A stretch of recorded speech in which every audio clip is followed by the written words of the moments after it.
sebelumnya sudah dijalankan.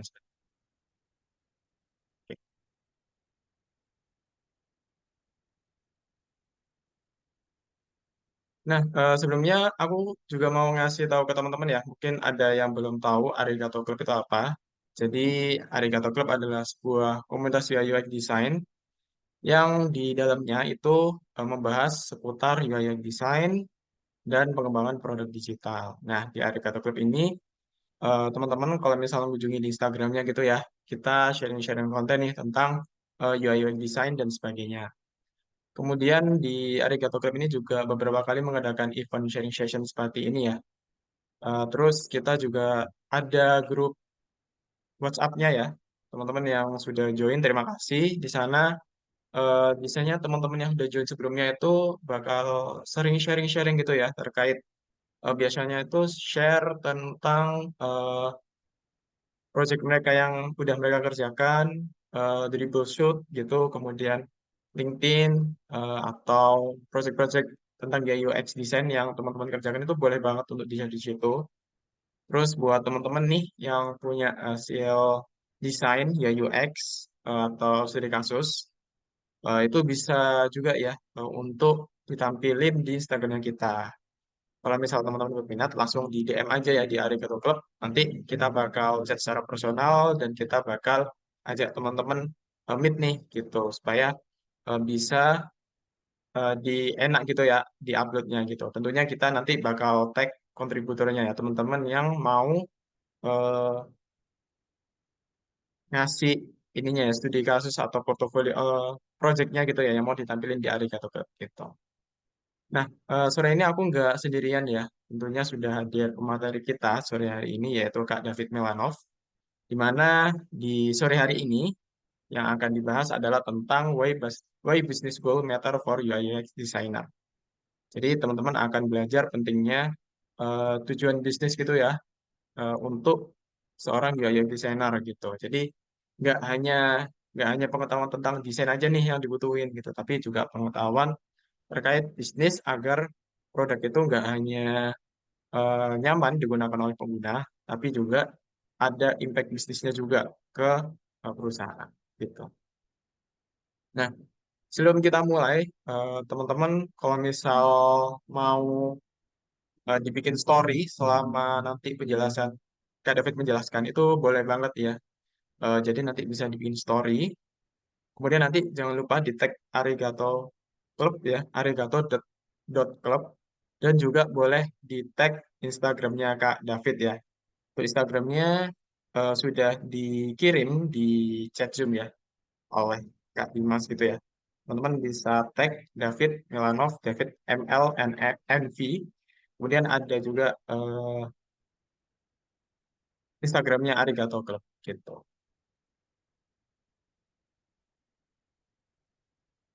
Oke, mungkin nggak perlu berlama-lama lagi ya buat teman-teman selama nanti Kak David menjelaskan, diharapkan nanti bisa mic-nya dimatikan terlebih dahulu. Kalau misalnya ada pertanyaan bisa langsung aja ditulis di chat Zoom. Nanti juga ada slide ya yang bakal dikirim ya. Terus juga kalau misal teman-teman mau on mic ketika sesi Q&A juga itu boleh. Nanti yang on mic bakal diprioritaskan. Gitu. Nah, mungkin nggak perlu lama-lama lagi. Untuk Kak David, apakah sudah siap? Yap, sudah siap. Oke, waktu dan tempat aku persilakan untuk Kak David. Silakan Kak David. Oke, thank you Mas Wildan. Aku coba share screen aku dulu. Um, hmm, apakah screen aku kelihatan? Oke, udah kelihatan Kak? Oke, eh, siap. Oke, sebelumnya terima kasih untuk tim Arigato udah ngasih aku kesempatan buat sharing session sore hari ini. Selamat sore teman-teman. Eh, salam kenal semuanya.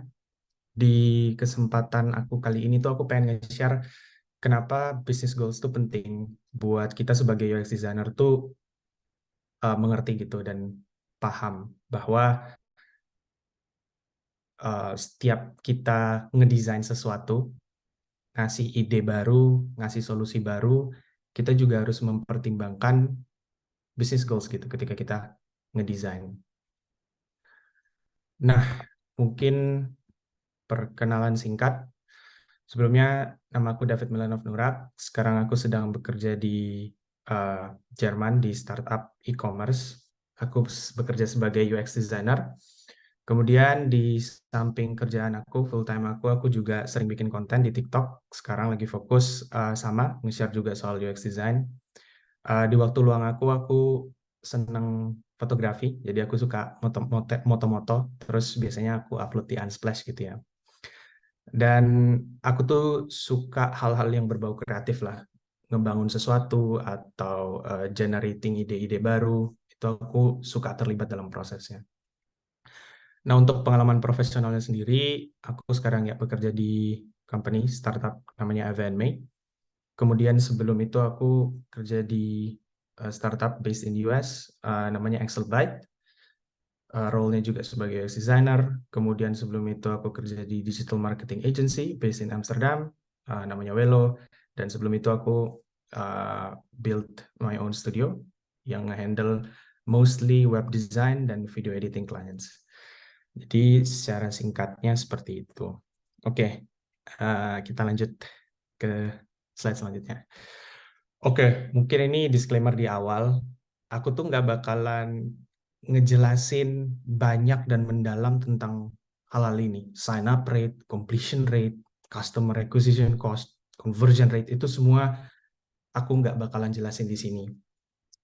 Itu kenapa aku nggak jelasin di sini, itu karena sebenarnya penjelasan mengenai semua bahasa-bahasa yang mungkin buat teman-teman juga belum familiar ini tuh udah banyak di Google gitu. Jadi aku pengen nge-share pengalaman pribadi aku yang sesuai dengan konteks dari topik talk kali ini. Selanjutnya, oke, ini sedikit background. Jadi ini aku di tahun 2023. Kalau teman-teman bisa lihat tuh Iron Man-nya tuh lagi digebukin gitu ya, lagi dihajar uh, sama aku lupa deh satu namanya apa, terus sama Captain America. Nah, di awal tahun 2023 itu tuh aku ngerasa kayak Iron Man ini. Di satu sisi aku harus fulfill kebutuhan dari user aku gitu ya. Aku harus serve mereka karena at the end of the day money comes from them gitu. Uang tuh datang dari mereka gitu karena menggunakan produk kita. Tapi at the same time aku juga harus apa ya, fokus, aku harus tetap mempertimbangkan bahwa kita tuh run punya target-target gitu. Company ini run tuh punya tujuan-tujuan, terutama apalagi e-commerce e-commerce company ya.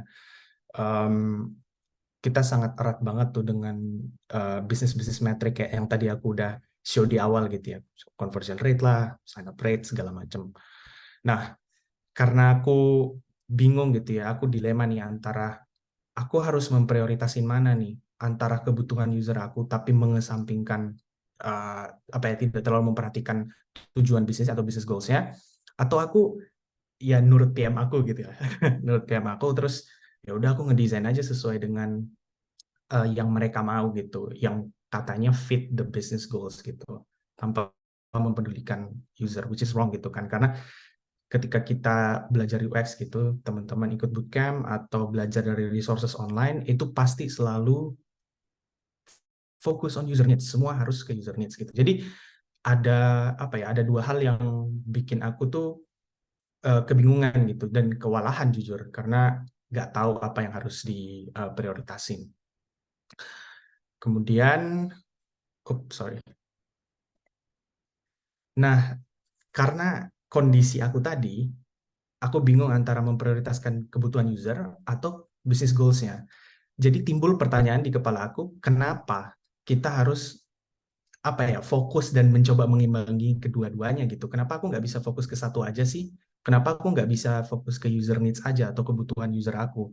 Karena at the end of the day kan aku ngedesain dan produknya itu akan dipakai oleh mereka gitu kan. Kenapa gitu?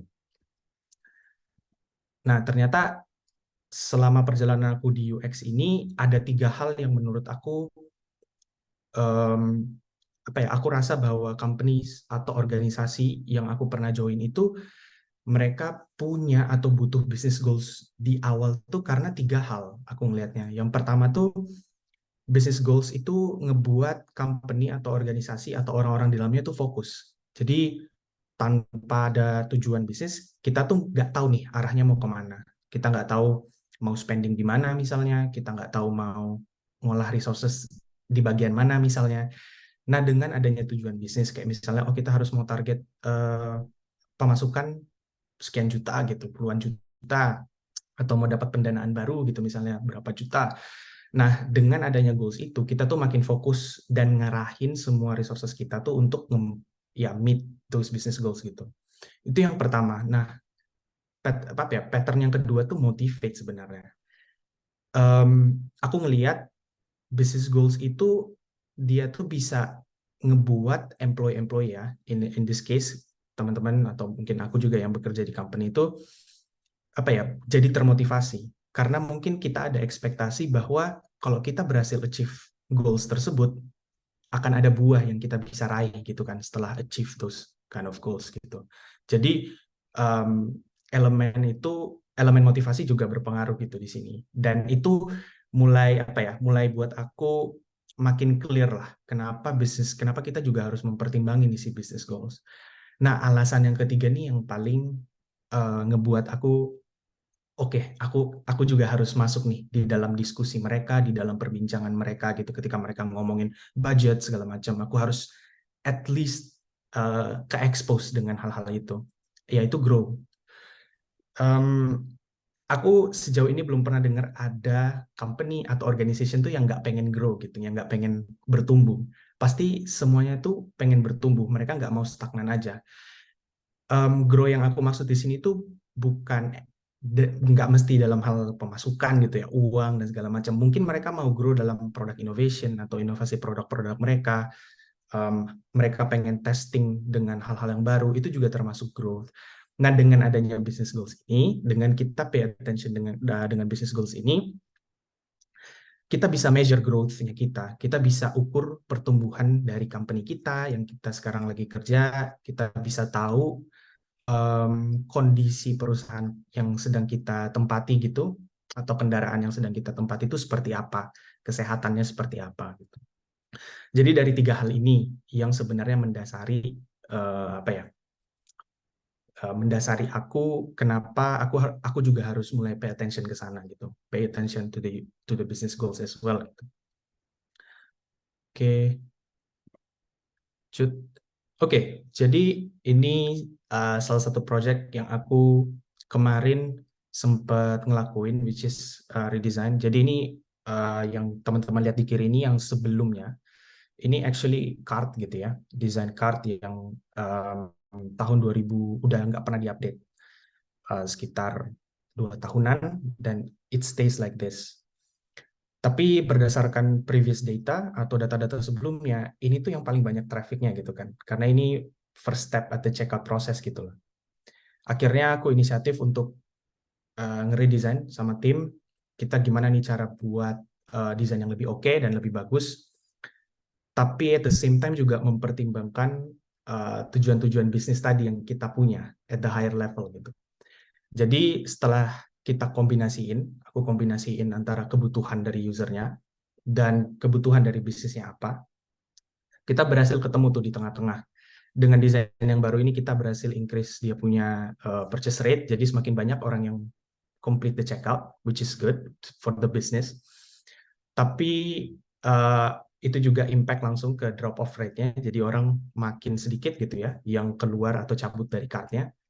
Dan setelah kita kirim survei baru untuk validate desain barunya, banyak yang kasih komentar gitu, banyak yang suka dengan desain barunya. Alasannya karena mereka found it easier gitu lah untuk nge-navigate, mereka bisa edit card-nya lebih lebih mudah gitu. Terus ada free shipping yang lebih prominent. Jadi hal-hal yang user sebelumnya apa ya, susah gitu untuk dapat, dengan desain yang baru mereka apa ya, bisa lebih nyaman lah bertransaksi di website kita gitu, di e-commerce kita. Nah, dari project ini, aku coba untuk melihat dari kebutuhan user dan juga melihat kebutuhan dari bisnisnya apa. Dan ada 4 hal penting yang aku pelajarin selama aku ngejalanin atau ngerjain project ini bareng teman-teman. Oke, nah yang pertama, em, sebenarnya setelah aku refleksi gitu ya, setelah aku ngelihat dari sudut pandang yang lebih luas, sebenarnya user dan business goals ini bukan mana yang lebih penting gitu, tapi dua-duanya itu harus berjalan berbarengan gitu. Tapi dia nggak bisa berdiri sendiri. Tapi mereka harus di-align gitu kedua hal ini. Mereka harus bisa paham antara kebutuhan user apa dan kebutuhan bisnis apa. Nah, menurut aku as a UX designer itu tugas kita untuk nge-bridge atau nge-translate. Oke, ke departemen lain gitu. Oke, ini kebutuhan dari penggunanya ini berdasarkan hasil research kita. Kemudian kalau dari kamu apa gitu? Apa apa uh, misalnya quarter goals yang pertama, business goals untuk Q1 misalnya apa nih? Terus kita diskusi, kita cari alignment di antara dua elemen itu. Nah, yang satu practical tips yang mungkin aku bisa share hari ini tuh, yang pertama tuh cari sebanyak mungkin informasi dari tim-tim lain, dari cross departments. Sering. Kenapa? Karena again, kita kerja di sebuah company, kita nggak kerja sendirian, kita butuh bantuan dari teman-teman lain gitu. Jadi karena kita punyanya itu, kenapa nggak kita manfaatin? Kita komunikasi, kita mungkin ajak coffee chat atau meeting gitu misalnya sama teman-teman dari departemen lain selain desain atau selain dari product engineering gitu misalnya. Nah, mungkin pertanyaan selanjutnya adalah siapa sih yang kita harus kontak gitu ya mungkin. Itu pertanyaan aku selanjutnya. Nah, who to reach out to? Siapa yang kita ajak kolaborasi? Sebenarnya bisa banyak kan, bisa operations team atau logistics team semuanya lah. Tapi menurut aku, sepengalaman aku tuh ada 4 yang biasanya aku in contact gitu untuk align kebutuhan dari user yang aku sudah pelajarin dan kebutuhan dari bisnisnya. Yang pertama itu biasanya sih customer support. Biasanya aku untuk dapat feedback yang lebih banyak lagi itu aku reach out ke customer support untuk ngedengar dari mereka juga seperti apa, karena mereka biasanya customer support itu apa ya, first entry lah untuk feedback masuk gitu. Nah, kemudian tentu dua itu PMs pasti, product manager, karena mereka biasanya yang ngelakuin scoping segala macam. So they understand apa yang resources yang kita punya, kemudian mereka juga bisa nge-help kita ngatur resources, ngatur budgetnya. Dan yang ketiga itu BI atau business intelligence. Namanya aja ada bisnisnya gitu kan. Pasti they know their way around business stuff. Jadi aku selalu punya close contact sama mereka gitu. Nah, yang terakhir, kalau misalnya buat teman-teman yang kerja atau masih bergabung di organisasi atau startup yang mungkin employee-nya itu masih 1-10, size-nya 1-10, aku rekomendasiin untuk langsung reach out ke C-level-nya. Karena biasanya job desk-nya mereka itu yang ngatur hal seputar bisnis gitu. C-levels tuh kayak CEO, CTO, atau mungkin kalau di teman-teman ada CBO atau Chief Business Officer, teman-teman bisa ngobrol, teman-teman bisa mungkin set meeting 30 menit atau sampai 1 jam gitu, terus brainstorming session sama mereka, tanya mereka sebenarnya dari bisnisnya tuh goal-nya apa nih, target apa yang mau dicapai gitu misalnya. Jadi ini 4 departemen yang biasanya aku apa ya, keep in touch lah dan coba untuk gather information sebanyak mungkin dari mereka. Biasanya aku compile semuanya dalam Google Docs, terus aku analisa bagian mana yang apa ya, bagian mana yang bisa aku jadiin kesempatan untuk further improvements gitu atau next feature misalnya. Nah, selanjutnya pelajaran kedua, mungkin karena aku datang dari background design, bukan dari background researcher atau user researcher, aku jadi membuka diri aku dan mencoba hal-hal baru dan lebih fokus ke research atau data. Nah, kenapa menurut aku em, pelajaran yang kedua ini lebih penting banget karena data itu apa ya? Data itu menurut aku universal. Jadi ketika kita ngomongin angka, ketika kita ngomongin data, itu nggak cuman bisnis tim doang yang melek atau yang kayak langsung naik gitu, dapat attention dari mereka. Tapi semua departemen tuh bisa ngobrol bareng, mereka bisa diskusi bareng gitu mengenai angka-angka ini, mengenai data-data ini. So as a designer, aku juga ngebuka diri aku ke user research, mempelajari metodologinya, kemudian strategi-strategi apa yang dipakai untuk ngejelasin kebutuhan dari user needs-nya gitu, based on data, based on user research-nya. Jadi aku coba lebih fokus untuk um, mempelajari bidang tersebut gitu. Aku tanyain, mungkin teman-teman ada yang tahu Mas Fendi, biasanya aku sharing sama dia mengenai user research gitu, nyari ilmu dari teman-teman yang berkecimpung dan punya expertise gitu ya, forte di bidang user research gitu. Nah, ketika aku coba lebih fokus ke user research-nya dan try to understand the data, itu tuh kayak semacam ngebuka pintu gitu untuk departemen lain masuk ke proses kita gitu. Atau mungkin sebaliknya, kita yang masuk ke proses mereka. Karena kita juga understand how they speak gitu. Cara mereka ngobrol satu sama lain. Oh, kamu lagi ngomongin ini ya, conversion rate ya. Oh ya, kemarin aku ada beberapa insight dari hasil user research aku tuh juga ini loh, juga butuh butuh attention dari situ dan mungkin bisa nge-impact conversion rate-nya later gitu kalau misalnya kita proceed. Dan dari percakapan-percakapan ini tuh biasanya nanti dia jadi apa ya? Jadi jadi tiket di Jira gitu. Jadi jadi dimasukin ke sprint gitu misalnya. Kemudian tapi itu based on pengalaman aku. Nah, selain aku sebagai desainer, tadi aku udah jelasin juga backgroundnya sebagai desainer. Jadi aku forte aku tuh bukan di research lah. Tapi again, aku coba membuka diri aku untuk belajar analytics tools yang basic, bisa mulai dari Google Analytics, kemudian ada Amplitude, ada Optimizely buat A/B testing, dan masih banyak analytics tools yang lain. Ini teman-teman bisa tanya ke data team teman-teman yang ada di company, kita pakai tools apa ya gitu. Aku mau coba belajar dong gitu mengenai tools ini, gimana cara operate dan nge-observe data dari sini. Kamu bisa kasih aku link gitu ya, link untuk dokumentasi setiap toolsnya kah atau gimana gitu, untuk bisa uh, supaya kita bisa ada rasionalisasi di kepala kita bahwa oh ternyata desain yang aku buat nih impact-nya ke bisnis tuh sekian persen gitu misalnya.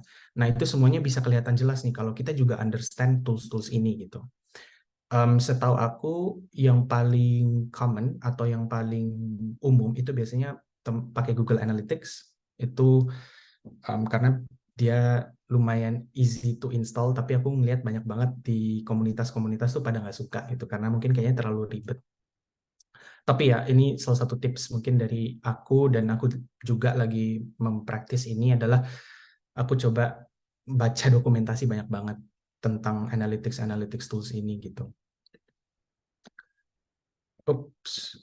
Oke, ya yang ketiga itu um, mungkin dari sisi exposure-nya gitu. Jadi selain kita ngedesain, sembari kita ngedesain um, produk yang kita mau buat atau kita mau launch gitu ya, fitur yang kita mau launch itu jangan lupa untuk didokument. Ini salah satu kesalahan terbesar aku juga. Aku tuh nggak pernah ngebuat ya Google Docs kah, atau aku nggak pernah take screenshots atau photos gitu untuk dijadiin proof gitu bahwa pekerjaan desain yang saya lakukan ini tuh bring impact kok ke bisnis. I'm not just doing like creative work nih di sini. I'm not just doing it for fun gitu, but I actually impact the business performance gitu. Nah, dokumennya ini um, apa sharingnya ini bisa dalam bentuk slide, bisa teman-teman bikin just simple slides like 4, 5 maybe or 6 slides yang ngejelasin bahwa oke, kita start dari problem ini, kemudian dari research kita dapat insight A, B, C, D, kita proceed ke yang mana, kemudian kita test the design, kita craft the design and then test it, terus kita lihat results-nya seperti apa, dan kita bisa ngasih rekomendasi tuh next steps-nya apa, future improvements-nya di mana. Nah, ini bisa dibentuk dalam slides atau keynote. Aku sih biasanya pakai Google Slides aja, kemudian aku share gitu ke Slack biasanya. Aku share linknya, terus nanti aku let other departments tuh ngebaca slides-nya. Kalau misalnya teman-teman ada waktu, bisa set aside juga untuk presentasi mungkin ke tim-tim yang lain. Kemudian bisa, kalau misalnya teman-teman nggak ada waktu gitu ya, mungkin bisa pakai Loom. Sekarang udah ada tools Loom gitu untuk presentasi asynchronous. Jadi teman-teman bisa langsung create linknya di-send di Slack, kemudian teman-teman yang lain, departemen lain bisa nonton gitu. Penjelasan dari hasil desain kita atau mungkin hasil user research kita gitu. Ya, kita bisa tadi yang kayak aku udah bilang gitu ya, bisa buat summary deck terus dipresentasiin ke tim-tim yang lain gitu, atau dibuat aja terus di-share gitu ke teman-teman. Nah, ini poin yang aku notice juga, ini terakhir dan menurut aku apa ya, jarang banget aku lihat. Aku juga ngebuka mentoring session di ADP List dan aku banyak dapat apa ya, banyak dapat komentar gitu ya, atau banyak dapat pertanyaan-pertanyaan dari menti-menti mengenai kenapa ya kok aku ngerasa yaitu aku harus ngejaga, aku juga harus fokus nih ke business goals, aku juga harus merhatiin yang lain gitu, padahal aku cuma mau fokus ngedesain buat user aku nih gitu. Tapi in reality kayaknya tidak semudah itu gitu, tidak seidealis itu. Jadi yang aku pelajarin ternyata empathizing itu tidak hanya ke user kita, nggak hanya ke pengguna kita, tapi juga ke company kita gitu. Setelah aku pikir-pikir ya, oh iya ya, aku sama teman kerja aku, kita ketemu 9 to 5 bareng, dia duduk di samping aku, kalau brainstorming bareng kita tetap apa tektok-tektokan, dia share ideas, aku share ideas, kok aku nggak bisa untuk coba think dari issue-nya si company yang aku sedang bangun ini gitu misalnya, atau sedang bekerja di dalamnya. Dan ternyata jawabannya adalah ya mau nggak mau kita harus coba apa ya, empathize ke teman-teman kita juga gitu, bahwa oh scope of work-nya gimana ya dia, mereka di apa ya, di bagian misalnya business intelligence misalnya, atau di bagian data team tuh mereka lagi ngobrolin apa sih gitu, apakah aku bisa apa ya, nge-expose diri aku supaya aku bisa dapat ilmu dari mereka, atau aku bisa contribute something from the design to the business performance overall gitu. Jadi ini satu tip yang mungkin aku bisa share, dan mungkin yang terakhir yang bisa aku share sekarang itu empathize not just to your users but also to your company atau your org.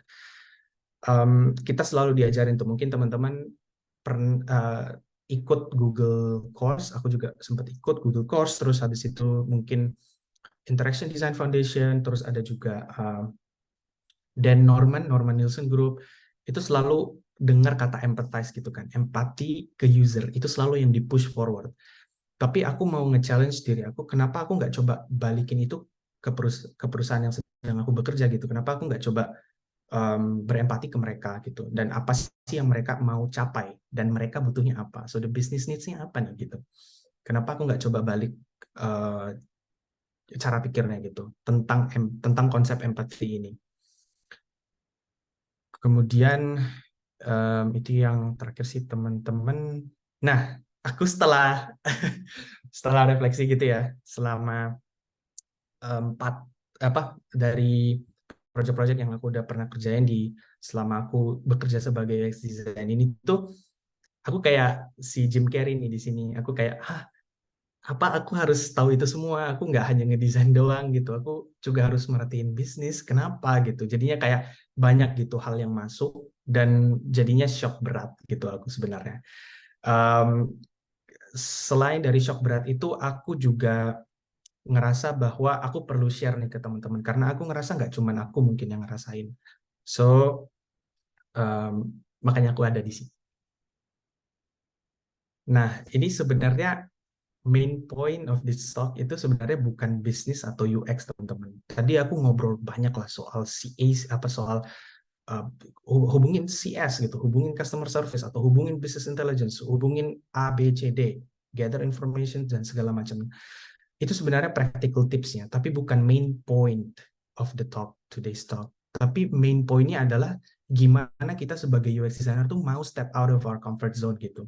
Kita udah nyaman gitu. Aku ngerasa aku udah nyaman dengan ngedesign with Figma and all of this apa ya sparkly stuff gitu. Kita bisa main-main di Figma, kirim stiker segala macam and get creative.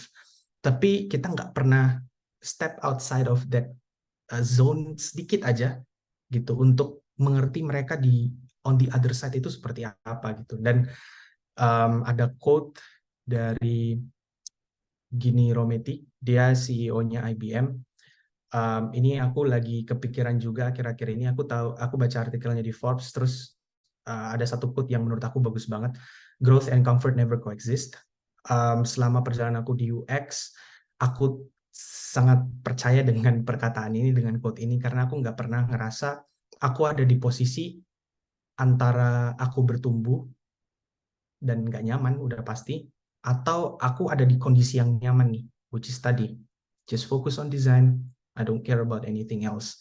Tapi sebagai individual tuh aku ngerasa nggak pernah bertumbuh, which is kadang-kadang tidak baik juga. Jadi dengan mengetahui first principle ini atau truth ini, itu aku jadi kayak bisa milih nih aku mau yang di mana. Aku mau growth, aku mau belajar hal yang baru, aku mau belajar misalnya tentang data, tentang something about business, so aku cari informasi sebanyak mungkin gitu di luar sana. Sekarang udah ada Google, kita bisa searching di sana. Tapi aku tahu bahwa itu tidak akan nyaman, prosesnya tidak akan nyaman. So, yap, semoga ini bisa membantu. Dan terima kasih teman-teman udah ngedengerin sharing session kali ini, udah ngeluangin waktu. Maaf kalau misalnya tadi selama talk-nya atau selama presentasinya aku ada salah ucapan atau salah kata. Dan ya teman-teman bisa connect di LinkedIn aku, bisa David Milanov, terus aku sekarang ya tadi juga sedang lagi buat konten TikTok, David Milanov, Instagram, dan YouTube. Menurut aku, mungkin teman-teman tadi tanya, kenapa pakai GIF banyak banget ya? Menurut aku GIFs itu tuh speak louder than emojis. Jadi kayak dia tuh karena dinamis kali ya, jadi dia bisa ngasih tahu, dia bisa merepresentasikan apa ya perasaan aku saat itu. So, yap, terima kasih teman-teman. Sampai jumpa di talk selanjutnya atau di lain kesempatan. Thank you. Oke, terima kasih Kak David atas pemaparan materinya. Nah, begitu ya teman-teman ya atas materi yang sudah disampaikan Kak David. Sini untuk Kak David udah ada beberapa pertanyaan nih yang ada di Q&A maupun ada di Slido. Ya, lumayan sih. Nah, tapi dari Banyak ya? teman-teman nih, eh, iya aku lihat banyak juga ya yang nanya. Oke. Oke. Gimana Nah, ya? dari Aku oke. stop sharing Ya, dulu nanti kali ya? bakal aku share screen. Cuman mungkin dari teman-teman ada yang mau on mic dulu. Oke, dari Kak Sofin ya UX, boleh kalau mau on mic. Iya, suaraku oke ya? Oke, Oke. kedengeran Kak? Kak, heeh, thank you sebelumnya Kak David. Aku izin bertanya. Ini sebenarnya karena berangkat dari pengalaman kemarin ya, coba-coba apply untuk UX research, dan ternyata aku bener-bener nggak tahu tuh kayak aku nggak tahu steps-nya tuh aku harus ngapain gitu. Karena sebelum-sebelumnya aku hanya berkutat dengan desainnya, dan untuk research-nya itu aku hanya fokusnya user needs itu tadi yang udah Kak David mention. Sedangkan untuk case study yang diberikan sama company itu ada beberapa business goals-nya gitu. Nah, kalau dari penjelasan Kak David yang aku tangkap itu, kita bisa komunikasi sama antar departemen dulu nih, untuk yang pertama. Nah, kalau untuk case study yang diberikan untuk tes apply kerjaan gitu, kira-kira steps-nya gimana, Kak? Karena kan kita juga nggak bisa tuh untuk komunikasi antar departemen di company tersebut, dan juga untuk datanya itu hanya yang diberikan di case study itu tadi gitu. Jadi kita nggak tahu data keseluruhan atau data yang perlu kita ketahui gitu, Kak. Terima kasih. Oke, thank you Kak Sofin. Pertanyaannya menarik banget sih. Aku juga pernah ada di posisinya Kak Sofin. Aku pernah juga ngerjain eh, apa ya, take home assignment gitu dari company, tapi aku nggak tahu dan nggak punya banyak resources. Pertama yang aku lakuin biasanya itu aku tetap reach out, aku tetap tanya mereka, aku tetap email mereka. Oke, ini apa nih yang dibutuhin dari business goal segala macam. Kalau mereka hanya ngasih informasi yang terbatas, kita as a designer punya hak untuk state the assumptions atau constraints gitu loh. Jadi kita bisa ngasih asumsi gitu di case study kita. Yang aku lakuin pada saat itu gitu. Aku jelasin bahwa kita punya data limited seperti ini, seperti ini, seperti ini gitu. Dan aku ngedesain based on these constraints. Misalnya kayak kita nggak punya data conversion rate tahun lalu berapa, sehingga kita nggak bisa ngebandingin. Kita nggak punya resources untuk ngelakuin testing. Kita nggak punya resources developer yang terlalu banyak misalnya. Jadi kita bisa set constraints di awal dan bisa dinyatain ketika kita presentasi gitu. Sehingga company juga yang kita interview itu juga bisa ke-inform bahwa oh dia juga mikirin ya tentang constraints, dia juga mikirin bahwa again tadi design is not just about sparkly things, tapi ada administrative stuff yang atau logistics di belakangnya gitu. Jadi yang aku lakuin dalam situasi itu, aku ingat adalah itu aku state langsung constraints-nya gitu, bahwa aku nggak punya data yang terlalu banyak, aku nggak apa ya, tentu aja nggak ngomongnya nggak gini ya, tentu aja nanti di refine gitu perkataannya, tapi ya kayak gitu, set constraints kalau aku. Oke. Kalau misalnya, aku nggak tahu nih ya, Kak, ya, apa namanya, secara teknisnya untuk mengerjakan sebuah UX research itu seperti apa, karena aku juga coba-coba aja kan. Nah, kalau misalnya dari aku pribadi, aku mau coba testing aplikasinya dulu dari company itu, kemudian aku analisis nih, apakah dari testing itu sudah sesuai sama business goals yang mereka minta gitu. Kalau misalnya belum, aku akan improve dari hasil analisisku itu. Nah, kalau misalnya dari situ menurut Kak David itu apakah sudah bisa dibilang memenuhi secara teknis UX research itu seperti apa atau belum gitu, Kak? Oke, aku mungkin masih belajar juga sih sebenarnya mengenai UX research. Jadi pengetahuan tentang UX research-nya itu belum terlalu dalam. Tapi berdasarkan cerita yang Kak Sofin share tadi, menurut aku itu udah menuju ke arah yang lebih oke lah. Ada testing partnya gitu kan. Jadi ada at least kita dapat data sedikit untuk bisa kita share, bisa kita bagikan gitu. Untuk ngevalidate mungkin redesign-nya atau um, apa ya, dari hasil testing itu kita bisa tie back to the business goals gitu ya, dari Kak Sofin tadi jelasin. So I think you're on the right track sih menurut aku. Ya, kalau metode deep-nya seperti apa gitu mengenai business, untuk saat ini aku perlu lebih banyak lagi galinya. So ya, semoga menjawab ya. Oke, Kak David. Thanks a lot menjawab kok. Thank you. Oke, terima kasih Kak Sofin atas pertanyaannya dan jawabannya dari Kak David. Nah, sebelum kita lanjut ya teman-teman ya, di sini kan masih belum ada yang lanjut nih. Ada kebetulan aku mau ngasih informasi sih ke teman-teman karena karena di Arigato Club ini merupakan salah satu official community partner ya dari Skillful. Jadi di sini dari rekan aku, Kak Dimas, akan membagikan informasi terkait salah satu program yang dijalankan oleh Skillful yang tentunya bisa menambah pengetahuan teman-teman ya di bidang UI design. Nah, dari Kak Dimas, silakan. Oke, thank you Kak Wildan, thank you juga Kak David udah ngisi di sesi Boito pada sore hari ini untuk temenin teman-teman ngabuburit. Nah, mungkin di sini aku mau potong sebentar karena nanti teman-teman bakalan lanjut di sesi Q&A.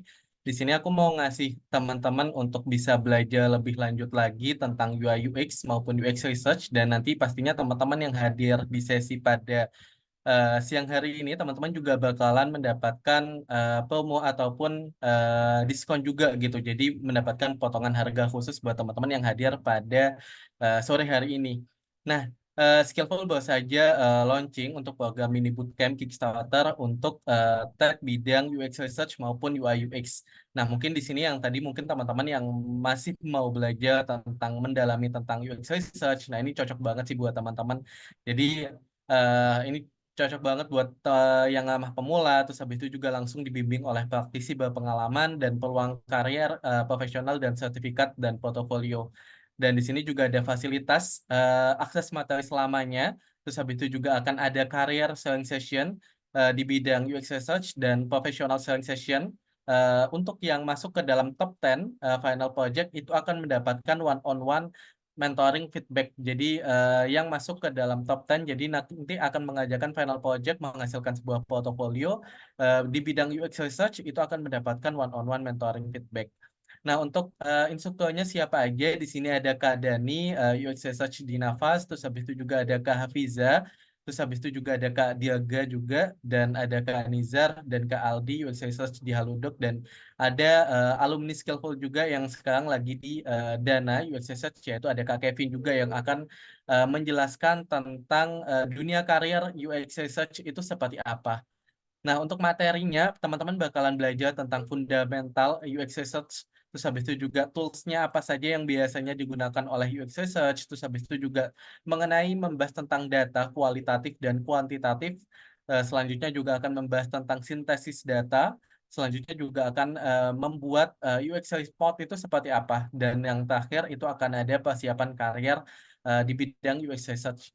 Nah, untuk learning journey-nya, teman-teman akan belajar live learning selama 1 minggu dan teman-teman akan mendapatkan bonus online course yaitu Intro to UI UX yang bisa dibelajar kapan saja dan dibelajar secara mandiri. Tapi teman-teman juga akan mendapatkan live learning-nya juga.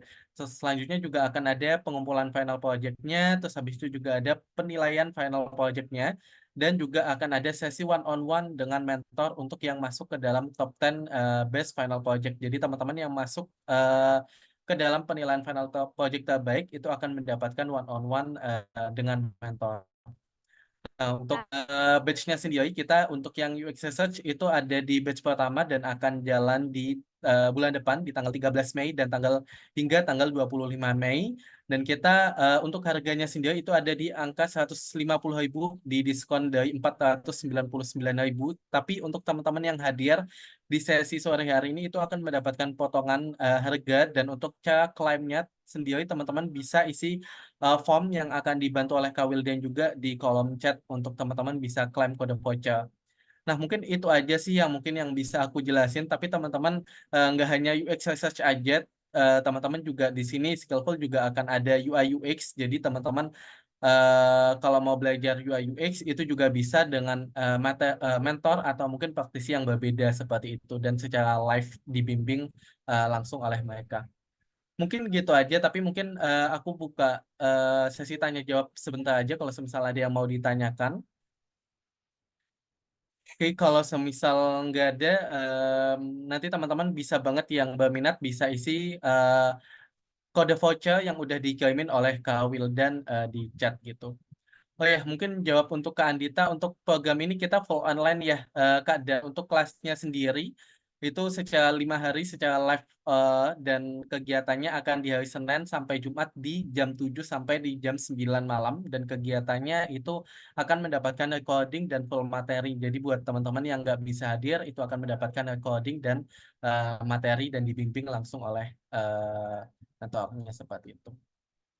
Oke, mungkin itu aja yang bisa aku sampaikan karena mungkin penanyanya juga cukup banyak juga yang akan ditanyakan oleh Kak David. Aku langsung aja lempar ke Kak Wildan. Thank you Kak Wildan. Oke, terima kasih Kak Dimas atas informasinya. Teman-teman yang tertarik langsung bisa aja ya kunjungi di link yang udah aku kasih itu ya. Oke, nah kembali lagi ya Kak David ya ke sesi Q&A. Ini ada, aku udah milih salah satu pertanyaan dari Kak Gisani ya. Ini terkait portfolio case study. Nah, ini udah aku share di chat ya. Berarti sebagai desainer, kakak membuat portfolio case study atau analisis lebih dalam tentang suatu produk untuk jadikan UX research portfolio.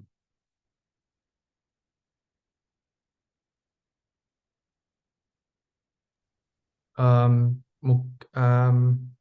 coba aku ulang pertanyaannya, Mas. Berarti sebagai desainer kakak membuat portofolio case study atau analisis lebih dalam tentang suatu produk untuk dijadikan UX research portfolio. Aku untuk UX research portfolio specifically itu sebenarnya aku nggak pernah buat itu. Aku buatnya selalu ya UX design atau product design portfolio. Tapi di dalam portfolio aku ada elemen UX research-nya. Sedikit aja gitu. Kita pernah misalnya ngelakuin secondary research gitu tentang project design yang kita mau buat gitu ya. Nah, kalau specifically UX research portfolio, aku kayaknya belum pernah ngebuat gitu ya. Tapi elemen dari UX research-nya itu sendiri biasanya aku masukin ke dalam portofolio aku. Sehingga tadi ya itu, aku punya basis ketika aku ngelakuin desain. Analisis yang lebih dalam itu sebenarnya lebih ke rasionalisasi desainnya, bukan ke metode yang aku lakuin dalam research-nya. Kemudian hambatan-hambatan yang aku dapetin ketika ngelakuin research gitu. Biasanya aku kalau nge-create portfolio ya karena aku juga desainer, aku lebih fokus ke proses desainnya gitu dan perjalanan dalam ngedesainnya. Jadi gitu sih, Kak Kisani. Oke. Mungkin kalau misal analisis lebih dalam ini lebih ke ini ya, lebih ke segi dari bisnisnya gitu ya Kak David ya. Kalau misal seperti itu kayak gimana tuh? I see. Ya tadi kayak yang aku udah share juga di ini ya, di presentasi aku itu ada salah satu contoh case tadi gitu ya. Di situ kan aku lebih nge-analisis desainnya gitu. Aku ngebuat dia punya desainnya lebih clean, lebih clear gitu ya. Sehingga dia juga bisa ngimpact si bisnisnya. Tapi untuk metode research-nya itu sendiri biasanya kalau berdasarkan proyek kemarin tuh dari tim lain, aku tinggal ngeiniin insight-nya gitu, ngecerna insight-nya, kemudian aku translate itu ke desain gitu. Jadi kayak gitu sih, Mas. Oke, makasih Kak David. Nah, ini ada pertanyaan tambahan nih dari Kak Misani ya. Bentar aku copy dulu. Ini Kak Misani tanya 4 pertanyaan sih, cuman 2 pertanyaannya sama kayak yang ditanyain di slide dulu. Sih. Oke. Ini ada satu lagi pertanyaan dari Kak Misani. Berarti sebagai desainer kakak buat portfolio sorry sorry salah satu. Nah, yang oke, itu yang bawahnya. Untuk dokumen and share impact itu berarti masuk dalam annotation design kah atau bagaimana?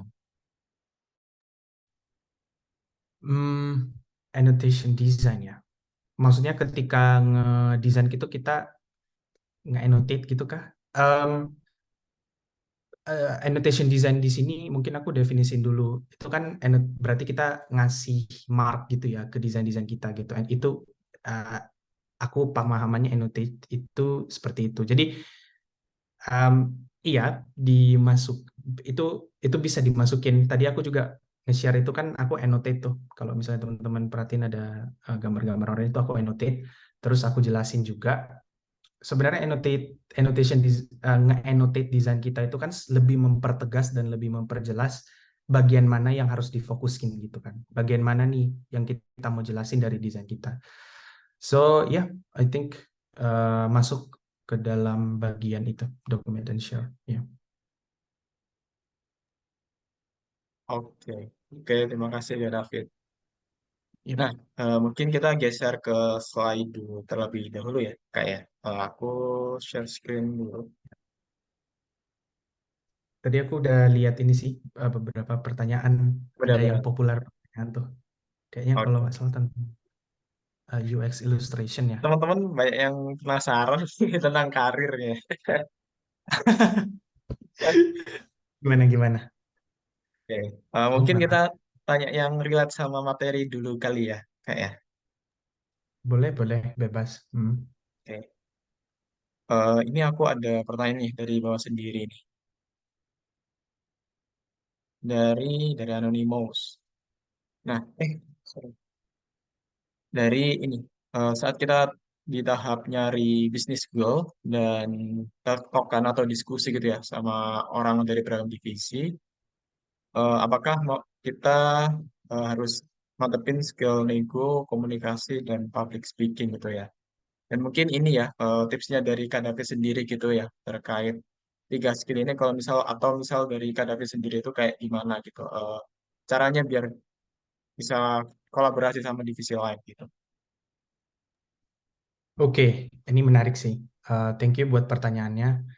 Hmm, biasanya untuk mungkin aku em, cari yang lebih general ya.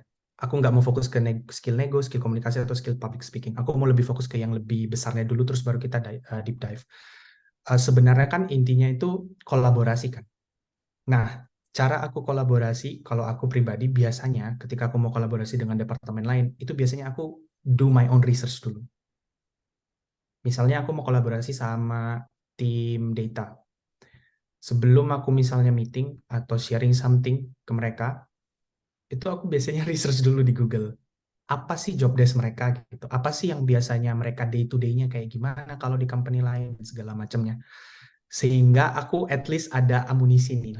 Amunisi lah istilahnya gitu. Amunisi ketika mereka mau rebuttal, mereka mau ngasih argumen lain misalnya ke aku ketika kita lagi diskusiin sebuah feature baru atau sebuah baru, itu aku punya kayak semacam insight sebelum aku meeting atau sebelum kolaborasi sama mereka. Jadi kita tuh datang tuh nggak, istilah kasarnya mungkin nggak kosong-kosong banget lah gitu. Jadi biasanya aku I do my own research dulu uh, untuk untuk make sure kolaborasinya smooth. Nah, selain aku nge-research dulu sedikit tentang departemen yang aku mau kolaborasi ini atau stakeholders yang mau aku reach out atau kolaborasi ini, um, biasanya itu aku apa ya? Biasanya aku bikin kayak semacam dokumen apa ya? Aku lupa deh namanya. Pokoknya kayak semacam dokumen di mana kita tuh bisa share insight dari aku pribadi sama mereka gitu. Sehingga kolaborasinya tadi bisa berjalan smooth dan lancar. Nah, kalau skill nego, skill komunikasi, skill public speaking, ini tuh em, memang butuh waktu, teman-teman. Memang butuh apa ya? Butuh praktis dan nggak bisa di-achieve dalam 2 minggu gitu. Ngambil kelas public speaking, ngambil kelas A, B, C, D.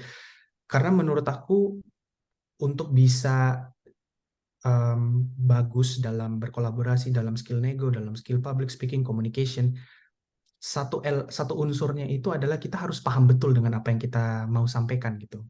Sehingga apa yang kita sampaikan tuh lancar dan bisa diterima lawan bicara kita dengan mudah. Itu yang aku pelajarin kalau mengenai skill nego, cara improve-nya gimana, terus mengenai komunikasi seperti apa, public speaking seperti apa, dan tadi apa ya, komunikasi. Jadi harus bisa paham betul dengan apa yang kita mau sampaikan. Karena kalau kita nggak paham, nanti pasti akan kayak mungkin nggak nyambung perjalanan apa story-nya gitu yang mau kita sampaikan. Jadi it takes time, teman-teman mulai aja dulu gitu, mulai aja coba reach out, nggak mesti meeting gitu ya, bisa via Slack atau apa untuk align, seek alignment sama mereka kayak gitu. Oke, terima kasih Kak David. Nah, kayaknya ada yang raise hand ya. Mungkin kita dulukan yang teman-teman yang raise hand dari Kak Farid Akil Ariza. Silakan. Halo, aku kedengeran nggak ya? Halo, Dengar. gue Ija Dengeran nggak? namanya. Eh, I want to ask something. Sebenarnya kan kita udah cukup, ya kita sebagai entry level junior designer ya, udah banyak artikel yang ngomong kayak approximately 90% of the UI UX designer are unhireable. Dan kemudian juga in this context ya, based on Don Norman juga kan dia ngomong salah satu yang harus kita kembangkan tuh ya, selain juga empatinya juga business acumen kita kan. Nah, kayak how do we present or showcase our business acumen in this kind of portfolio gitu. Karena kan juga mostly buat kita yang baru masuk ke dalam dunianya kan kita itu having a scarcity of the data itself kan. Kayak misalkan kita mau bikin suatu perubahan atau suatu improvement dari suatu apps atau suatu fitur, kita butuh datanya dong, data realnya gitu kan. Cuma kan kita ada scarcity of the data itself. Dan kemungkinan juga kita buat junior agak sulit mendapatkan data tersebut dari divisi-divisi lain. Karena mungkin agak melewati atau melengkap ini ya, jabatan or something like that gitu. Ada solusi nggak? Mungkin kalau misalkan either dari fake case atau mungkin case yang bisa kita dapetin dari luar non company kita, itu ada mungkin pengalaman atau saran gitu Kak David. Oke, Mungkin itu sih dari aku. siap. Thank you, Kak Ija. Yap, aku pernah ada di posisi di mana aku nggak tahu resources data tuh dapat dari mana ya. Karena ya again, kita masih baru masuk gitu ke industrinya. Aku dapat saran ini dari mentor aku. Dia bilang bahwa kalau misalnya kita hanya ini dari sudut pandang junior designer ya. Kalau misalnya kita ngedesain sesuatu tanpa tanpa tadi bisnis data atau apa segala macam, itu sebenarnya sih nggak apa-apa gitu. Karena kita ya masih di junior position gitu. Kita belum di expect untuk understand the deep level atau kayak hal-hal yang mendalam mengenai bisnis. Karena as a company, if you want it, ya tidak logis untuk nge-hire junior. Tapi tips mungkin dari aku untuk teman-teman yang entry level atau junior itu, disinilah teman-teman sebagai desainer diuji. Ini ada obstacle nih, ya kan? Kita as a junior designer, kita nggak bisa dapat data sebanyak mungkin, kita nggak bisa access data karena mungkin dia confidential sistem sifatnya atau tidak berhubungan sama kita. Oke, gimana caranya kita bisa dapat data? Waktu aku dulu, aku tes ke teman-teman aku, desain aku. Aku tes ke teman-teman, karena waktu itu aku nggak bisa akses Google Data Analytics because of this kontrak lah atau apa gitu. Tapi aku reach out sebisa mungkin, aku harus nge-validate nih desain aku. Ya sekreatif mungkin cara yang aku bisa pikirkan pada saat itu, ya aku tesnya ke teman-teman gitu. Karena aku tahu colleagues aku ada kerjaannya mereka masing-masing. Kemudian kalau misalnya apalagi misalnya kita reach out ke manager kita, maybe they have their own staff juga. Jadi aku mau nggak mau ya aku harus tes desain aku ke teman-teman aku gitu. Aku reach out ke grup gitu, aku share link. Dulu itu ada tools namanya Maze kalau nggak salah. Jadi untuk ngetes desainnya itu pakai Maze. Itu share-nya aku share aja ke grup gitu. Jadi teman-teman aku waktu itu dia ngetes desainnya, dan di Maze itu kan dia bisa kelihatan semuanya tuh. Dia nggak perlu analisa yang dalam banget karena sebenarnya surface level insight-nya itu sudah disediakan di tools itu. Dan itu ngebantu banget aku as a junior tools. Namanya maze.com. Mungkin teman-teman udah pernah dengar juga. Nah, dari situ kan kita tidak ngambil data, tapi kita generate data. Kita make datanya gitu kan. Datanya itu comes from our craft, dari craftnya kita, which is testing the designs itself. Jadi ya itu bisa dijadiin basis teman-teman untuk ngedesain gitu dan proceed ke future steps-nya. Jadi ini yang aku juga sering lihat aku sempat nge-review portofolio teman-teman yang junior, they all looks the same, sama semuanya. And I was like, wait, apa empathize, divine, all of them look like that. Apa yang bisa bikin stand out? Yang bisa bikin stand out ya challenges yang teman-teman hadapi. Karena kalau misalnya ngikutin proses aja, semua orang bisa ngikutin proses gitu kan. Nah, yang nggak dialamin oleh teman-teman lain gitu kan, itu challenges-nya menurut aku. Jadi kalau misalnya teman-teman bisa nyeritain itu juga, itu make you stand out lah as a designer. Kayak, oh, as a designer, cara kreatif yang aku lakuin ketika aku nggak punya data as a junior, aku ya reach out ke teman aku just find ways untuk gather that data. Mungkin dari aku kayak gitu sih, Mas. Kalau dari pengalaman aku.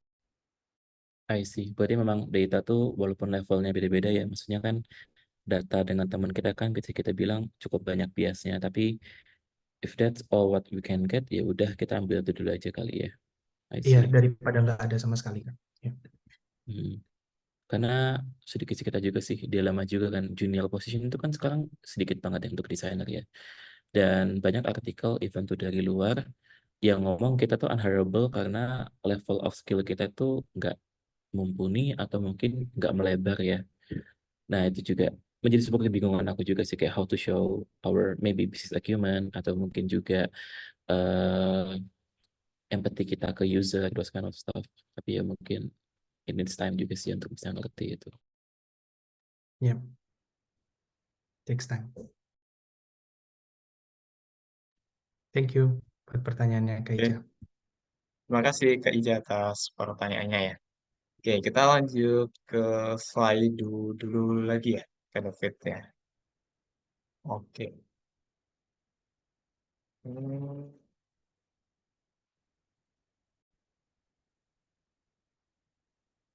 kayaknya ini pertanyaan udah dijawab ya, Kak David ya.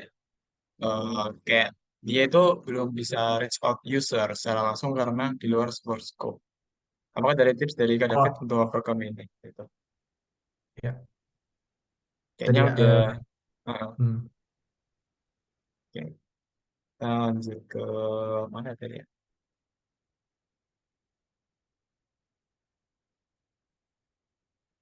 Ini.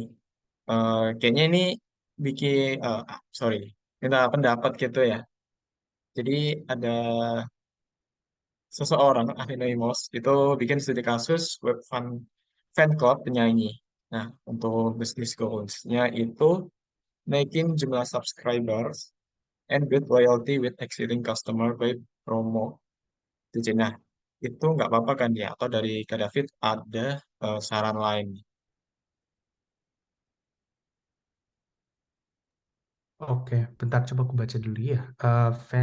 Web fan club penyanyi, bisnis goals-nya itu naikin subscribers dan build loyalty with existing customer by promo. Itu nggak apa-apa kan ya? Hmm, sebenarnya aku butuh konteks yang lebih dalam sih sebenarnya untuk bisa ngejawab ini gitu ya. Karena eh, aku nggak tahu konteksnya apakah memang behavior pembelinya itu based on promo code aja kah? Atau mungkin teman-teman ada target segmen yang benar-benar fans berat gitu sama si Baik, penyanyinya, so they are willing to spend berapapun gitu untuk uh, produk yang dikeluarkan oleh penyanyi ini, misalnya lagu atau album. Mungkin aku butuh konteks sih untuk ngejawab ini, konteks yang lebih dalam. Sebenarnya solution itu kan dia sangat-sangat erat hubungannya sama konteks. Jadi semakin banyak konteks atau semakin kaya konteks yang kita punya, solusinya biasanya itu semakin tepat gitu, semakin akurat. So, ya mungkin bisa digali lagi lebih dalam tentang konteksnya.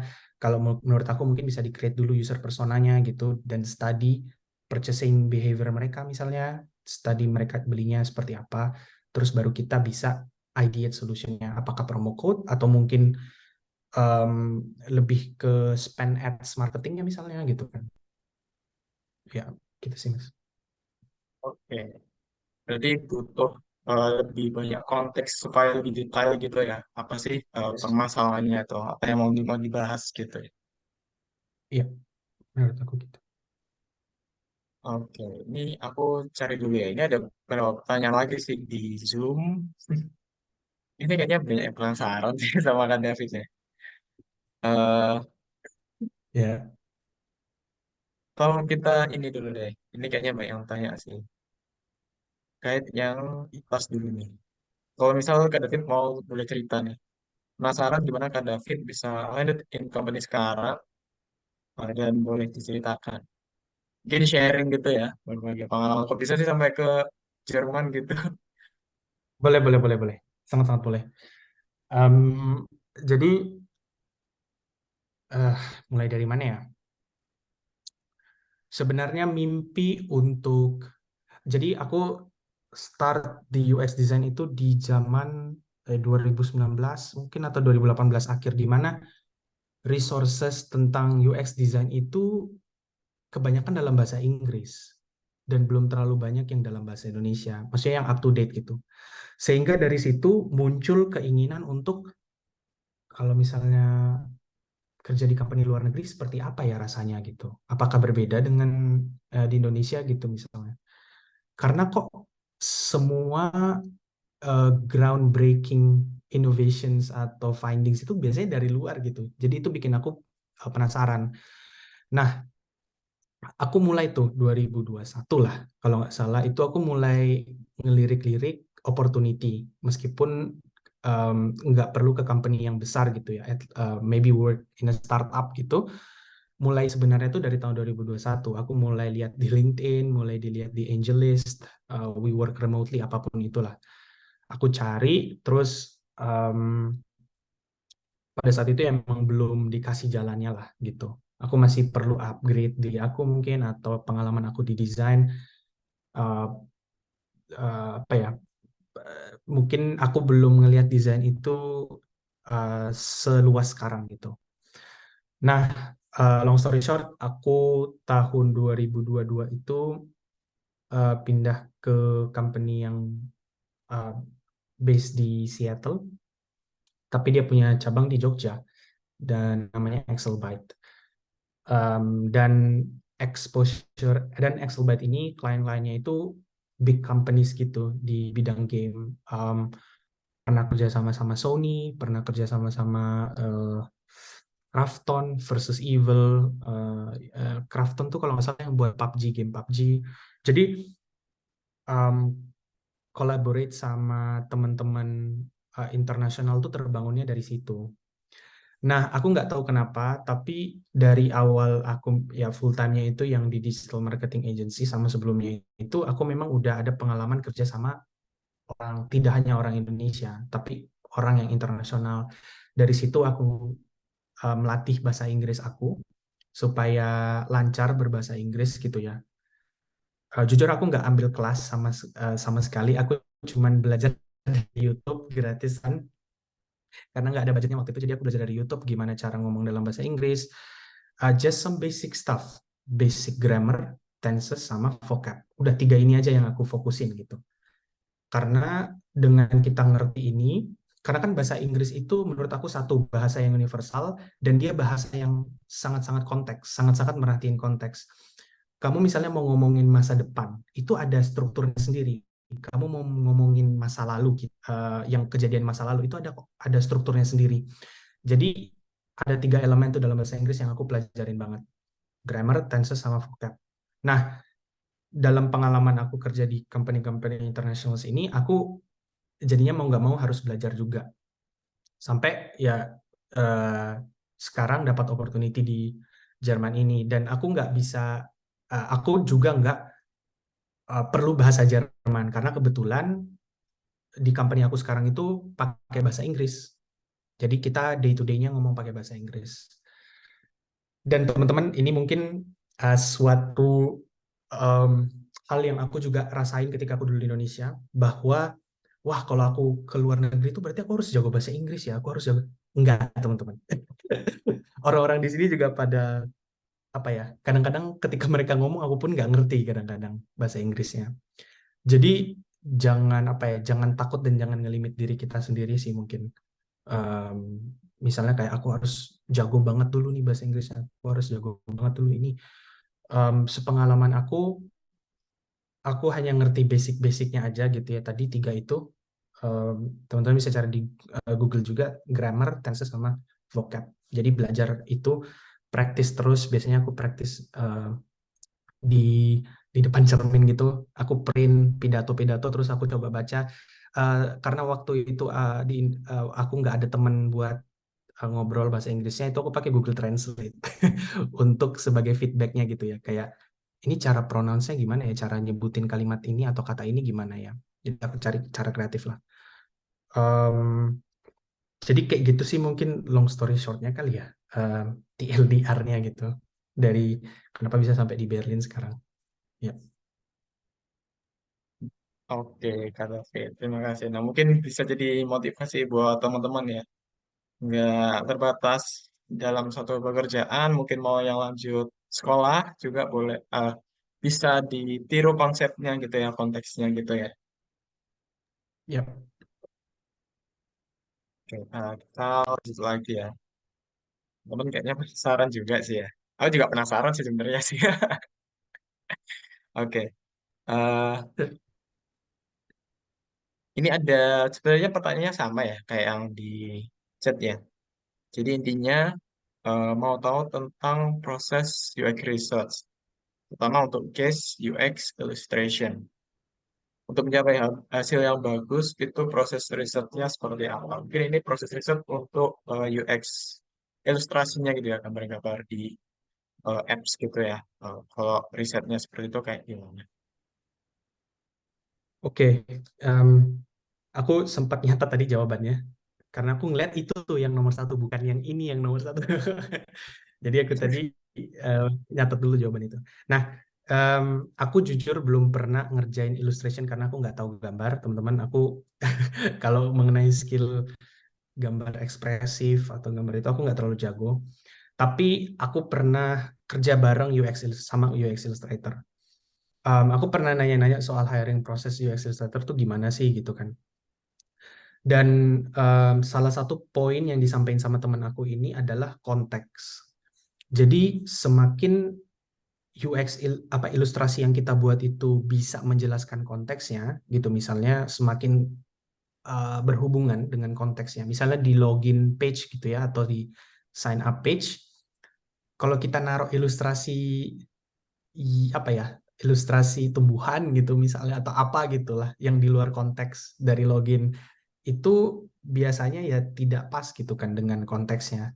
Konteks login ya mungkin kita bisa taruh atau mungkin kita bisa taruh illustration yang kecil aja gitu misalnya, nggak usah gede-gede banget. Jadi intinya adalah konteksnya. Jadi semakin ilustrasi teman-teman itu bisa menjelaskan konteksnya tanpa user itu misalnya harus berpikir lama gitu ya untuk aku tuh mau ngapain sih di halaman ini, aku mau ngapain sih di page ini misalnya, itu semakin dampaknya tuh bisa dilihat dari situ illustrationnya. Ya, biasanya sih mungkin kalau kita ngomongin matrix ya biasanya ya time spend ya biasanya, atau mungkin kalau illustration itu sepengalaman aku biasanya dia lebih ke qualitative feedback. Jadi dia lebih ke kita ngirim survei gitu ya, gimana gimana perasaan kamu terhadap login page ini atau sign up page ini gitu. Dari skala 1 sampai 5 seberapa mudah gitu untuk kamu ngelakuin login dan segala macamnya lah. Itu nanti bisa kontak bisa ngobrol sama UX researcher-nya. Tapi karena tujuan utamanya ilustrasi itu menggambarkan konteks dari si page-nya itu, berarti research-nya itu ya tadi sama mengenai konteksnya kan. Nah, mungkin bisa pelajarin personanya dari penggunanya. Misalnya umur penggunanya itu umur 18 sampai 35. Tapi kita ngasih ilustrasi yang tahun 70-an, tahun 60-an gitu ya, yang mungkin masih bold. Tapi kalau sekarang kan dia mungkin lebih agak minimalis, lebih agak playful gitu illustrationnya. Nah, pelajarin itu tadi, menurut aku research yang bisa dilakukan itu pelajarin target usernya. Terus mungkin teman-teman desainer atau teman-teman researcher itu udah ada previous persona gitu ya, udah pernah buat persona sebelumnya, ya dipelajarin gitu menurut aku. Dan satu, sepengalaman aku biasanya illustration atau illustrator itu biasanya dia kerja tektokan bareng sama tim marketing untuk mungkin provide atau support bagian campaign. Jadi marketing biasanya kan nge-run campaign tuh. Misalnya campaign Mother's Day misalnya, atau Hari Ibu, atau bulan puasa seperti sekarang, itu juga bisa di apa ya, gather gitu ya, bisa ngelakuin research, tanya-tanya soal tim marketingnya, campaignnya seperti apa, terus yang bakalan jadi target, yang bakal ngelihat illustration ini tuh siapa gitu-gitu. Jadi mungkin itu sih yang um, kalau dari aku, dari pengalaman aku. Thank you.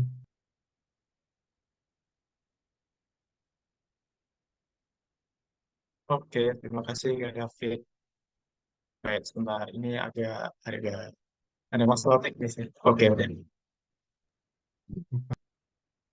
Oke. Nah, kita lanjut pertanyaan. Oh ya, teman-teman, kita oke, udah dari akhir ya. Oke, kita selesai jam 16.30 ya, teman-teman ya. Ingat di sini juga waktunya mendekati maghrib ya. Mungkin teman-teman ada yang mau persiapan gitu ya.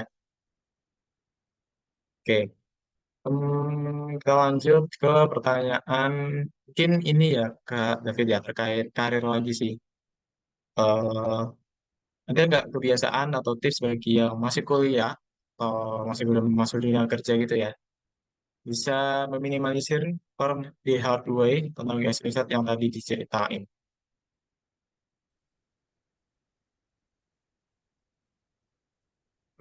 Kebiasaan atau tips yang masih kuliah atau belum masuk dunia kerja biar meminimalisir learn the hard way. Um, Sorry, aku lupa nih. Learn the hard way itu maksudnya gimana ya? Mungkin belajar terlalu keras gitu ya. Atau Maksudnya maksudnya belajar UX research-nya itu dari kesalahan gitu. Maksudnya gitu kah? Atau em, kayaknya iya dari hmm, kesalahan-kesalahan. Oke, oke. Kalau misalnya konteksnya learn the hard way itu belajar dari kesalahan gitu ya. Meminimalisir. Pertanyaannya ini banget ya. Philosophical banget gitu. Filosofis banget learn the hard way. Um, hmm, Practice sih menurut aku kayaknya ya. Karena kan semakin kita misalnya ini lagi buat teman-teman yang belum masuk ke dunia UX atau masih kuliah, tapi teman-teman mau gitu belajar tentang UX, kalau saran aku set aside waktu di luar kuliah atau di luar jam kerja di luar jam kerja teman-teman untuk reach out lewat LinkedIn. Misalnya reach out ke aku atau reach out ke Mas Fendi yang UX researcher. Just ask 30 minutes of their time atau message mereka atau email mereka gitu. Halo, kenalin diri teman-teman, saya ini sekarang ini lagi mau belajar tentang ini, dan saya rasa dengan menghubungi Mas David atau Mas ini itu adalah step yang tepat gitu untuk apa segala macam. Jadi explain your motivation, terus set time gitu 30 menit atau mungkin sejam kalau misalnya mentornya ada tahu. Itu juga aku yang aku lagi lakuin sekarang adalah nge-reach out desainer-desainer yang di sini gitu. Yang lebih senior dari aku, yang lebih punya pengalaman dari aku, sehingga aku bisa belajar dari mereka, dari mistakes mereka gitu. Again, teman-teman bisa belajar juga dari internet atau resources lain, tapi belajar dari orangnya langsung itu ada hal yang beda aja. Nah, aku tanya aja ke mereka, ada waktukah untuk coffee chat, ngobrol kita soal UX research misalnya atau apa. Dari situ kita bisa gali tuh, bisa nyari tahu kesalahan-kesalahan yang mereka pernah alamin apa, sehingga kita bisa taruh di kamus kita. Oke, kalau ngelakuin user research tuh mungkin metodenya bisanya seperti ini. Dalam konteks aku itu seperti ini gitu misalnya. Jadi jangan takut untuk reach out ya via LinkedIn atau via apa, karena the worst thing that can happen itu adalah mereka bilang tidak kan, atau kayak oh, sorry I don't have time gitu misalnya. Kita nggak akan di kayak gempur gitu misalnya tadi apa, so just ask gitu ya. Itu sih mungkin menurut aku salah satu tipsnya. oke, terima kasih Kak David. Itu ya teman-teman yang untuk tipsnya ya, bisa reach out ke eh, orang-orang yang udah senior gitu ya, udah ada pengalaman di bidang UX research, UX design, UX research gitu. Oke, kita lanjut. Ini kayaknya masih ada sangkut pautnya ya sama materi atau tema kita sore hari ini. Nah, ini pertanyaannya adalah pernah ada kesulitan nggak saat menjalankan objective design ke tim dev dan bagaimana cara menyampaikan desain ini bahwa masih in line dengan business goals? Oke, pernah ada kesulitan? Iya, aku pernah ada kesulitan justru malah yang project yang kemarin yang tadi aku share itu justru malah salah satu yang paling challenging untuk ngejelasin design decision aku lah yang aku mau buat gitu.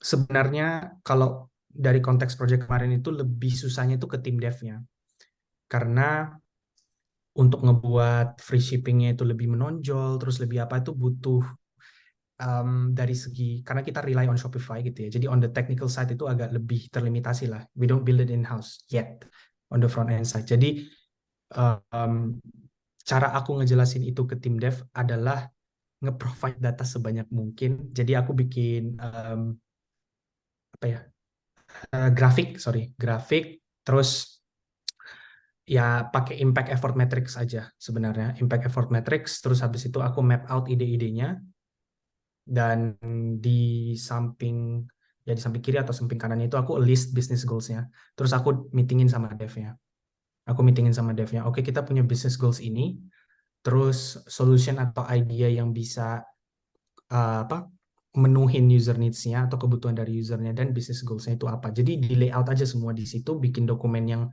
tersentralisasi gitu ya. Jadi taruh di Confluence atau taruh di Google Sheets gitu ya, pakai Excel Sheets atau apa, sehingga orang bisa akses. Dari situ kita jelasin cara berpikir kita lah as a designer.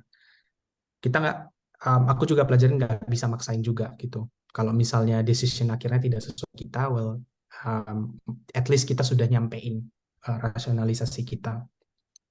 Dan selain ngasih apa ya penjelasan gitu ya,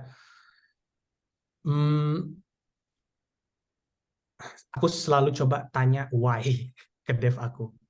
Misalnya kayak devnya bilang, aduh ini kayaknya di Shopify ini nggak bisa nih karena dia belum ngeluarin ini. Kenapa nggak bisa dan apakah ada alternatif lain untuk nge-build solusi ini atau ide ini? Nah, itu bisa jadi pertanyaan lagi kembali ke devnya untuk challenge mereka untuk oke, ini mungkin aku harus perlu riset lagi gitu. Biasanya sih mereka bilang, oke, aku butuh riset lebih lanjut mengenai ini, solusi ini, ide ini. Nah, itu tetap di keep track aja. Tadi, again, centralize semuanya di situ. Apa yang harus dilakuin sama masing-masing departemen, sama masing-masing tim, terus bisa diupdate terus dokumennya. Jadi untuk saat ini cara yang aku pakai itu seperti itu. Yep. Oke, terima kasih Kak David atas jawabannya. Ini juga kayaknya ada pertanyaan tambahan ya, kayaknya relate sih. Kalau misal masih nggak setuju, tim devnya nggak setuju itu gimana? Karena mungkin mereka punya aims atau goal sendiri nih. Ya, tadi kayak yang udah aku jelasin ya. Kalau cara aku ya itu, ya pertama ya selalu go back to the data gitu.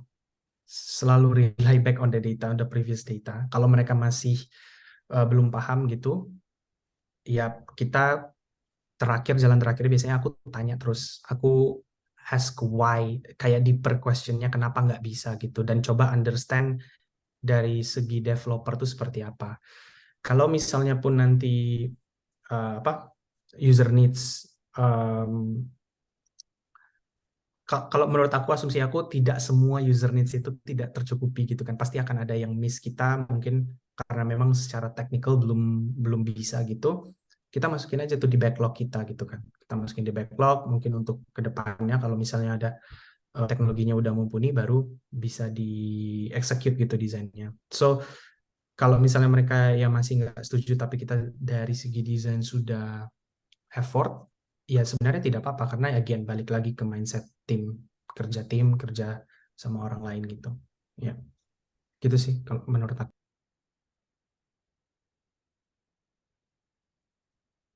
Oke.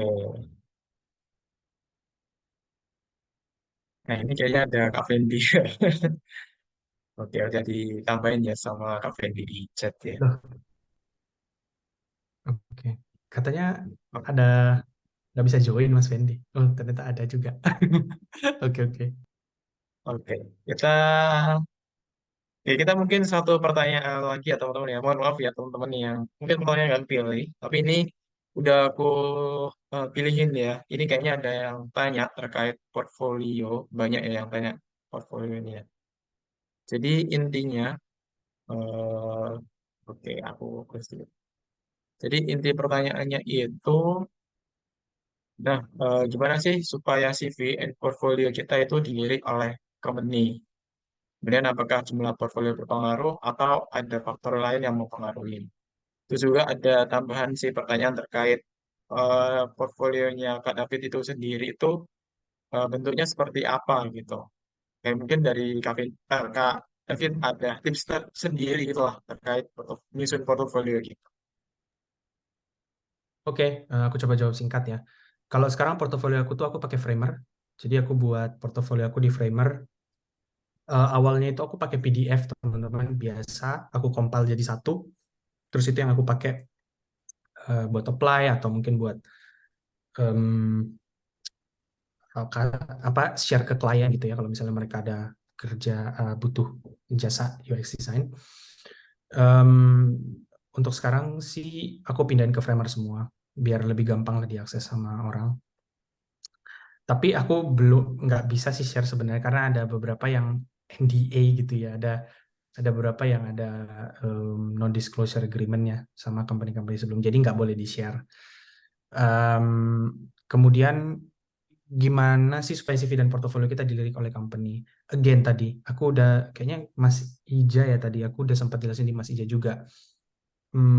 Aku pernah punya pengalaman untuk nge-review beberapa portofolio junior designer itu yang aku lihat tuh sama semua gitu, prosesnya sama. Apalagi teman-teman yang baru lulus dari bootcamp, semuanya sama gitu. Terus aku kayak, terus apa ini yang ngebedain?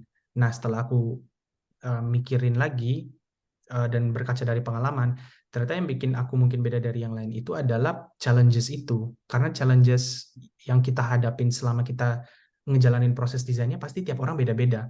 Contohnya misalnya kayak ketika aku ngerjain proses ini di tahap ideation, kita banyak miskomunikasi dengan PM lah, misalnya karena PM-nya nggak ada waktu atau misalnya PM-nya ada task yang lain. Nah, as a designer gimana cara kita nge-overcome obstacle itu? Misalnya kayak solusinya adalah oke, aku buat semacam satu dokumen atau semacam video rekaman asynchronous loop gitu yang bisa aku share ke PM sehingga kita nggak perlu set aside waktu tertentu gitu biar PM-nya bisa nge-review. Nah, itu yang bikin pembaca atau audiensnya tuh ngerti juga gitu bahwa ternyata dia punya problem solving skills oke juga gitu misalnya. Tidak hanya dari segi desain solving design problems, tapi solving collaboration problems, communication problems dia juga bisa. Dan itu yang bisa mungkin bikin portofolio kita stand out. Yep. Oke, terima kasih Kak David atas jawabannya. Nah, di sini di chat juga kayaknya ada respon-respon gitu ya. Oke, kayaknya seperti yang udah aku katakan tadi ya, waktunya udah jam 4.30 kalau di Indonesia ya, Mas David ya. Nah, sebenarnya terima kasih untuk Kak David atas waktunya dan pemaparan materinya gitu ya. Dari Kak David, kira-kira ada kata-kata penutup atau pesan-pesan nih buat teman-teman gitu mungkin. Um, Sebenarnya tadi satu aja sih yang tadi di closing presentation aku bahwa mungkin as a UX designer tuh kita mesti cara cara kita level up atau naikin skill kita as a designer itu adalah dengan keluar dari comfort zone sedikit aja gitu. Mau dan rela untuk mempelajarin hal-hal yang lain selain desain.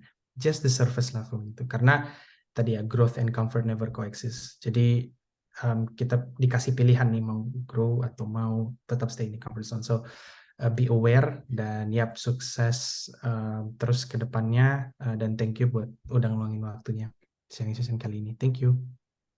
Oke, terima kasih Kak David sekali lagi ya atas waktunya. Dan akhirnya kita udah di penghujung acara ya, di Burrito sharing session pada sore hari ini.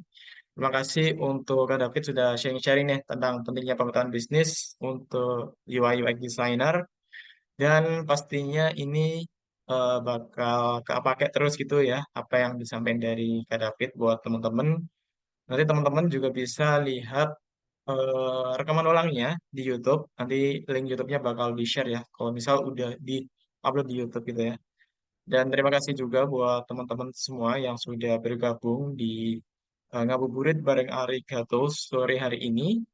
Sebelumnya aku mau ngingetin teman-teman ya, kalau misal teman-teman ada yang tertarik untuk belajar UX Research di Skillful, boleh langsung aja. Aku udah share klaim Skillful Mini Bootcamp-nya juga, teman-teman di sana juga akan belajar terkait UX Design, Intro to UI Design dan UX Research. Teman-teman akan belajar dasar-dasar UX Design dan UX Research. Oke, karena udah di penghujung acara, aku sebagai perwakilan Arigato Club mengucapkan terima kasih. Selamat sore untuk Kak David dan teman-teman semua, dan sampai jumpa di sharing session berikutnya. Terima kasih. Thank you teman-teman. Oke, terima Bye. kasih.